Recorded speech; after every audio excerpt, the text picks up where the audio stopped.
Hello everyone, welcome back to your favourite channel Magnet Brains. मैं हूं आपकी doctor Muskan and students class 12 biotechnology में हम खत्म कर चुके हैं chapter number 3। Now it's time for multiple choice questions. Students, अगर आपने अभी तक वीडियोस नहीं देखे हैं तो अभी जाइए और watch the complete chapter of every topic. Now students, अगर आप देखोगे उन सब टॉपिक को तो ही आपको समझ आएगा कि कैसे हम अपनी एप्लीकेशंस ऑफ नॉलेज कर रहे हैं मल्टीपल चॉइस क्वेश्चंस में।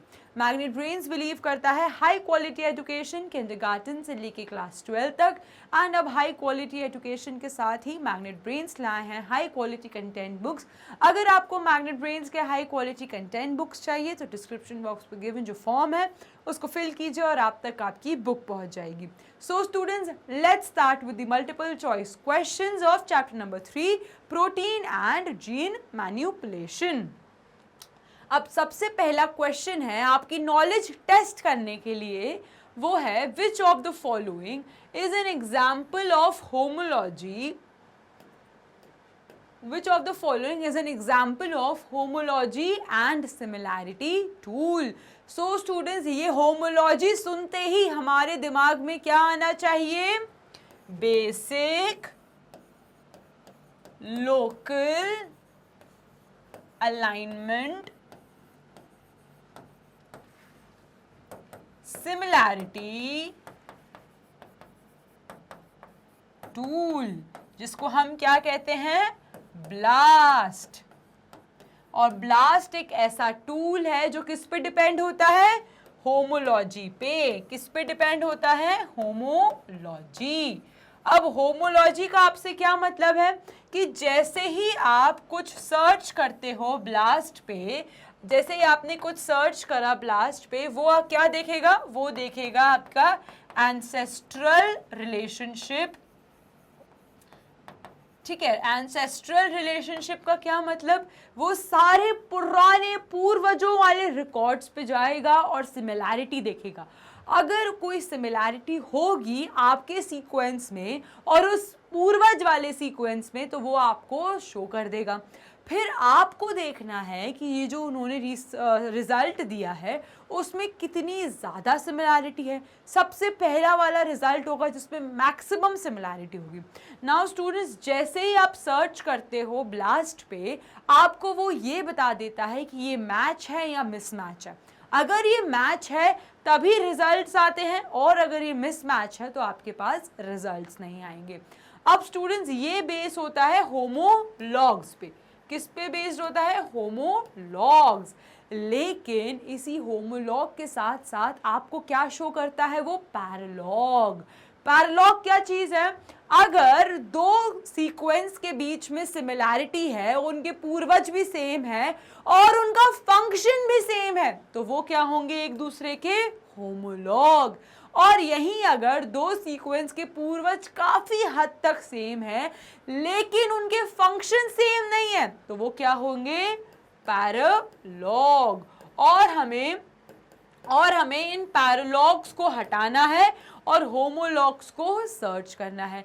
ये कैसे करेंगे हम? ये हम करेंगे एंथ्रेस की मदद से या NCBI की मदद से। सो द क्वेश्चन है हमारा कि कौन सा एग्जाम्पल है होमोलॉजी एंड सिमिलैरिटी टूल, तो इसका आंसर होगा option number A, that is basic local alignment tool. Is that clear? चलिए, let's move to our next question. The human genome project contains approximately, option number A, 6 billion base pairs, no. 5 billion base pairs, no. 3 billion base pairs, yes. 4 billion base pairs, no.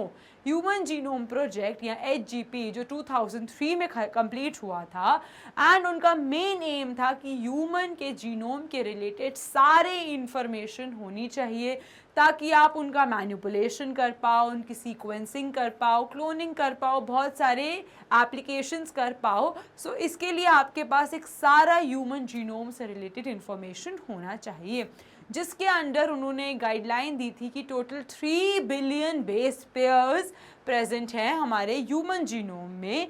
सो इसका answer होना चाहिए option number C, that is 3 billion base pairs.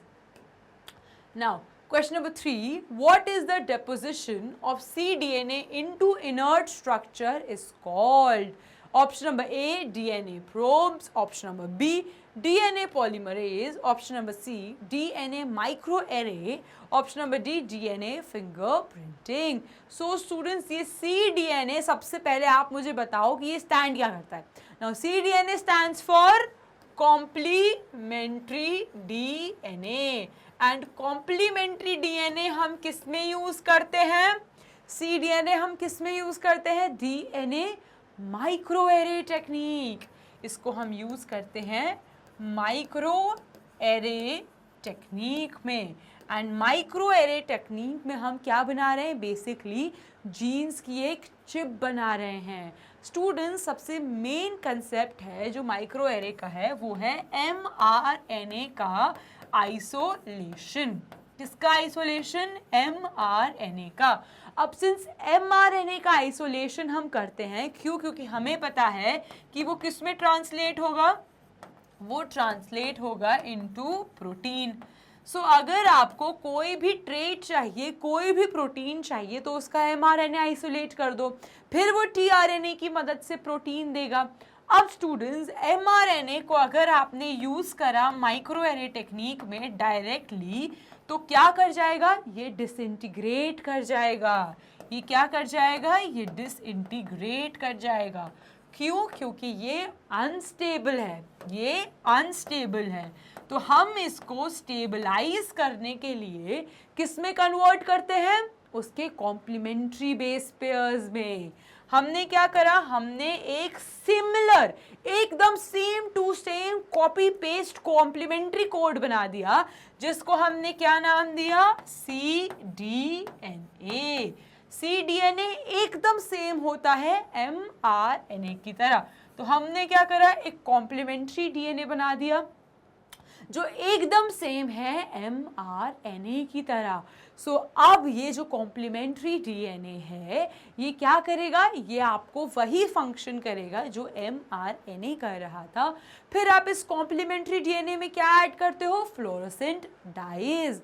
उसके बाद आप उसको fluoroscope से या कोई भी फ्लोरोसेंट माइक्रोस्कोपी से विजुअलाइज कर सकते हो एंड सारी इंफॉर्मेशन देख सकते हो. अब आपने माइक्रोएरे चिप का इस्तेमाल करा, उसके बाद आपने माइक्रोएरे चिप में यहाँ पे कलर्स डाल दिए. वेरी इंपॉर्टेंट, लेजर्स लाइट का हम यूज़ करते हैं. क्यों? क्योंकि लेज़र लाइट से एक्यूरेट कलर्स शो होंगे, और जब एक्यूरेट कलर्स शो होंगे सो आपका रिजल्ट भी एक्यूरेट होगा. सो इसका आंसर क्या होना चाहिए? Option number C, DNA microarray, जिसमें हम mRNA यूज़ करते हैं. बट mRNA इज़ अनस्टेबल, इसलिए हम उसे कॉम्प्लीमेंट्री डीएनए में कन्वर्ट करते हैं. कॉम्प्लीमेंट्री डीएनए में उसके बाद हम फ्लोरोसेंट डाइज डालते हैं, एंड देन यहाँ पे जो माइक्रोएरे चिप है उसमें अपने सैंपल के साथ इन डीएनए प्रोब्स को डालते हैं. फिर अपने वाले के साथ ही जाके कॉम्प्लीमेंट कर जाते हैं और आपको कलर दे देते हैं. फिर आप उस कलर को लेज़र लाइट में देखते हो और फाइनलाइज इंटरप्रिटेशन करते हो अपने रिजल्ट का. Is that clear?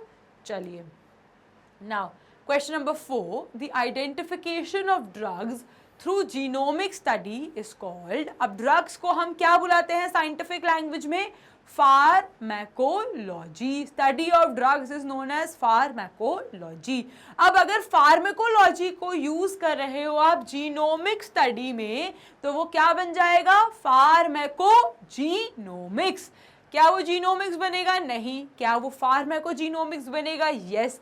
क्या वो फार्मेकोजेनेटिक्स बनेगा? नहीं. क्या वो कीमो इन्फॉर्मेटिक्स बनेगा? नहीं.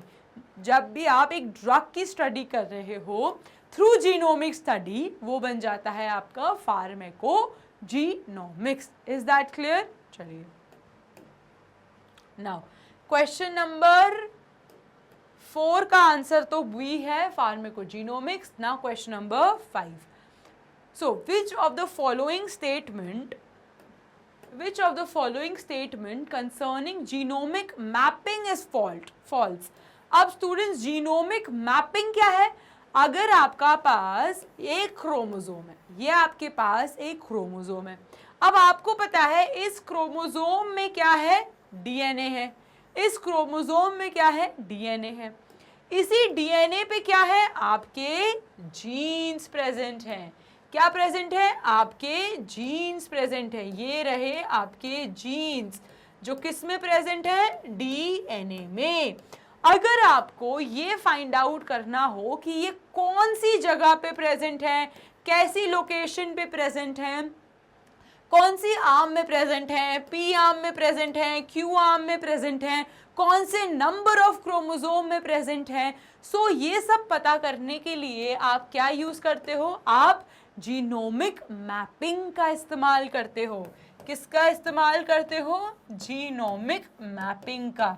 सो जीनोमिक मैपिंग की वजह से आपके पास एक सारे क्रोमोसोम्स का मैप क्रिएट हो जाता है जो आपको ये बता देता है कि जीन कौन से क्रोमोसोम की कौन सी लोकेशन पे प्रेजेंट है, कहाँ प्रेजेंट है, क्या ट्रेट दे रहा है। तो ये सारी चीज़ें आप जीनोमिक मैपिंग से पता लगाते हो। सो यहाँ पे आपको बताना है फॉल्स स्टेटमेंट, जो स्टेटमेंट गलत है आपको वो स्टेटमेंट बताना है। तो देख लेते हैं पहला, it doesn't lead to comprehension of a genome structure. Option number B, it helps to determine the relative position of genes. Now, it entails the identifying characteristics. It helps in identifying the mutations. अब students, अगर आपको gene की location पता है तो आप उसका function पता लगा सकते हो। फंक्शंस अगर पता है तो आप ये भी पता लगा सकते हो कि वो म्यूटेटेड है या वो नॉर्मल है। अगर उसका फंक्शन म्यूटेटेड है तो वो म्यूटेशन कॉज करेगा। सो ये सारी चीज़ें आप पता लगा सकते हो। बेसिकली आप जीन की सारी कैरेक्टरिस्टिक्स के बारे में पता लगा सकते हो। So identifying the relative position is right answer. It entails the identifying characteristics. It is also the right answer. Now it helps in identifying mutations. Yes, but ये बता रहे हैं कि वो comprehend नहीं कर पाता। So ये गलत है। वो definitely comprehend कर पाता है कि कहाँ जीन प्रेजेंट है, कैसा लोकेशन है। So ये आपको ये गलत है। वो comprehend कर पाता है जीनोम का स्ट्रक्चर। Is that clear? चलिए। Now, question number 6. Which of the following statements concerning DNA sequence is incorrect? अब आपको again क्या बताना है, incorrect statement. आपको क्या बताना है, incorrect statement बताना है about the DNA sequencing. DNA sequencing का कौन सा statement इन चारों में से गलत है? So पहला है Sanger method is now used on a regular basis. हम यूज करते हैं Sanger method, तो ये तो सही है। B, DNA polymerase aren't used in this method. Is it true or false?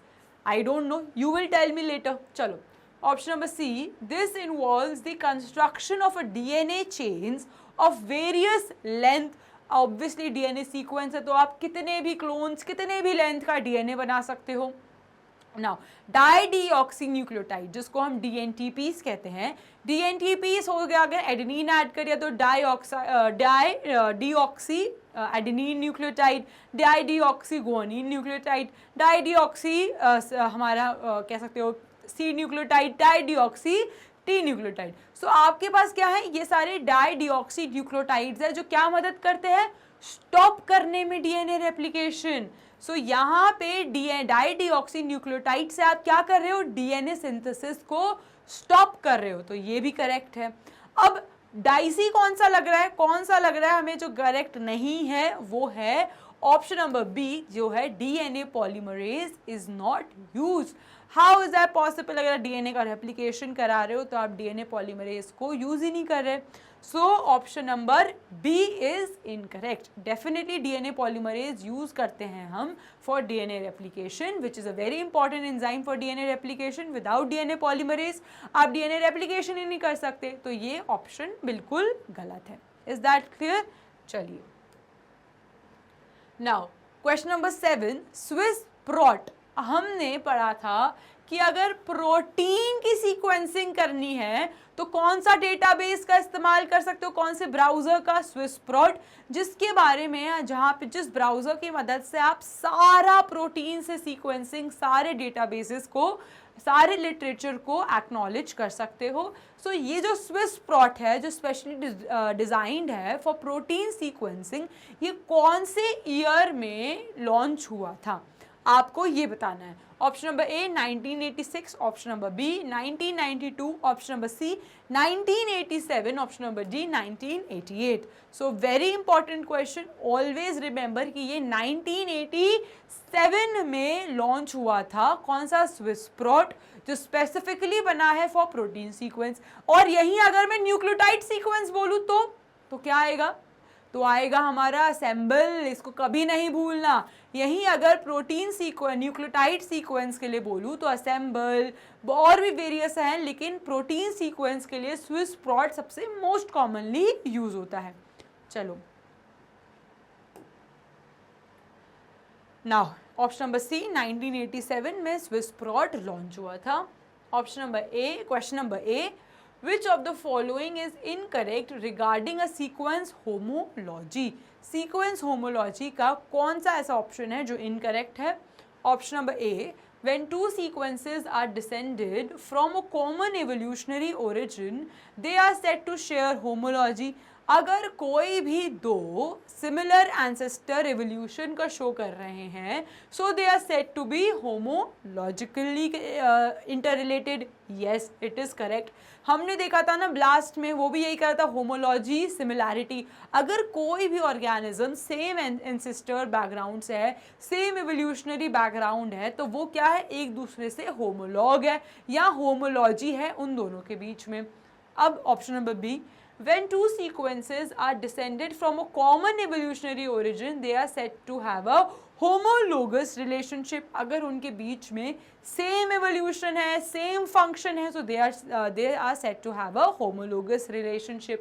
Now, it is important concept in sequence analysis. Option number D, two sequences can have a homologous relationship even if they do not have a common origin.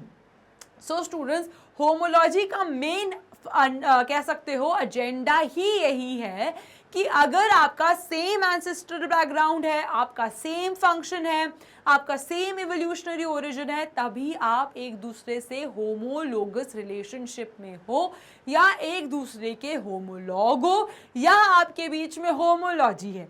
सो यहाँ पे ये तीनों options correct हैं, लेकिन option number D is absolutely incorrect. क्यों? क्योंकि अगर आपका सेम एवोल्यूशनरी ओरिजिन नहीं है तो आप एक दूसरे से होमोलोगस नहीं हो।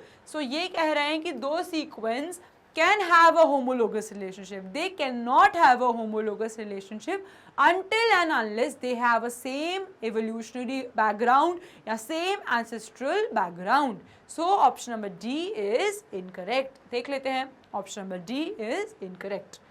Now let's move to our next question, that is question number 9. Which of the following statement about gene order comparison is not correct? अब आपसे अगेन क्या पूछ रहे हैं? Not correct. Very important thing, जब भी आप मल्टीपल चॉइस क्वेश्चन सॉल्व करते हो, so always underline false, incorrect, correct, not correct, क्योंकि अगर आपने यही नहीं सही पकड़ा तो आप पूरा क्वेश्चन गलत कर दोगे और आपके सारे मार्क्स प्लस की जगह माइनस में हो जाएंगे। सो वेरी इंपॉर्टेंट टिप कि आप सबसे पहले इनको अंडरलाइन कर दो। Now option number A is synteny is a preservation of order of a set of a related gene across the genome. Yes, synteny एक ऐसी प्रोसेस है जिससे आप हर जीन के ऑर्डर में अरेंज कर सकते हो अक्रॉस द जीनोम, कोई सा भी जीनोम हो। Now, option number B, gene order is substantially more conserved than gene sequence in general. अब ये कह रहे हैं कि it is more conserve. Gene order क्या है कि आप हर एक जीन का ऑर्डर वाइज सेम कर रहे हो, एंड ये ज़्यादा कंजर्व्ड है जीन सीक्वेंसिंग से। So this is not correct. Gene sequencing is more conservative than gene order. Gene order is substantially less conserved than the gene sequence. Yes, it is in fact rare amongst the diverse species. आप rare species, diverse species में gene order नहीं कर सकते, whereas gene sequencing easily perform कर सकते हो। सो यहाँ पे ठीक है, तो ऑप्शन नंबर बी यहाँ पे इज इनकरेक्ट। जैसा आपसे पूछा है कि विच इज नॉट करेक्ट, तो option number B is not correct. So let's move to our next question. That is our last question. Question number 10. Electroporation facilitates introduction of a foreign DNA into targeted organism. अब आपको ये बताना है कि electroporation क्या है। So students, अगर ये एक सेल है और ये इसका न्यूक्लियस है और मुझे इसके न्यूक्लियस में कोई भी फॉरेन डीएनए, फॉरेन आरएनए या मे बी कोई भी प्लाज्मिड किसी भी चीज़ का इंट्रोडक्शन करना हो, सो एक बहुत सिंपल टेक्निक है जो है इलेक्ट्रोपोरेशन।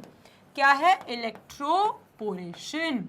एंड इलेक्ट्रोपोरेशन नाम में ही लिखा है कि with the help of electricity या इलेक्ट्रोड्स। तो आप क्या कर रहे हो? आप हाई वोल्टेज इलेक्ट्रिसिटी का इस्तेमाल करके, हाई वोल्टेज इलेक्ट्रिसिटी का इस्तेमाल करके टेम्पररी पोर्स क्रिएट करते हो इन द सेल मेम्ब्रेन। सो आपने क्या करा? आपने हाई वोल्टेज इलेक्ट्रिसिटी का यूज करा और आपने टेम्पररी पोर्स क्रिएट कर दिए। कैसे कर दिए? टेम्पररी पोर्स क्रिएट कर दिए इन दी सेल मेम्ब्रेन। तो यहाँ पे आपने सेल मेम्ब्रेन में टेम्पररी पोर्स क्रिएट कर दिए। अब आप इंजेक्शन लो या कोई भी एक इंस्ट्रूमेंट लो, जीन गन लो, एनीथिंग लो, आपने एक इंजेक्शन लिया और आपने इस पोर्स की मदद से उस सेल के अंदर डीएनए, आरएनए, विरियन जो भी आपको इंट्रोड्यूस कराना हो फॉर रिकॉम्बिनेंट डीएनए टेक्नोलॉजी, आप इंट्रोड्यूस करवा सकते हो।